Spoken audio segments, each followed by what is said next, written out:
আপনি যদি ভাত খেতে পছন্দ করেন তাহলে খুব ভালো, আর যদি না করে থাকেন এই ভিডিও দেখার পর থেকে ভাত পছন্দ করবেন। কারণ ভাত খেলে আপনি তিনটা উপকার পাবেন। সবচেয়ে বড় উপকার সেটা হলো ভাত খেলে আপনি কখনো বুড়ো হবেন না। দ্বিতীয় উপকার যেটা হলো ভাত খাওয়া মানুষদের কখনো কুকুর কামড়ায় না।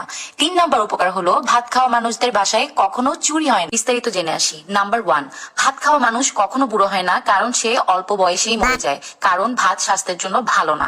নাম্বার 2, ভাত খাওয়া মানুষদের কখনো কুকুর কামড়ায় না, কারণ বেশি ভাত খেলে মানুষ অল্পতেই অসুস্থ হয়ে যায়, আর তখন তাদের হাঁটার জন্য লাঠি ব্যবহার করতে হয়। লাঠি দেখে কুকুর ভয়ে পালিয়ে যায়, তাই সে কামড়াতে আসে না। নাম্বার 3, ভাত খাওয়া মানুষদের বাসায় কখনো চুরি হয় না, কারণ ভাত খেলে ঘুমের ক্ষতি হয়, তাই অনেক রাত পর্যন্ত জেগে থাকে, তাই চোর চুরি করার সুযোগ পায় না।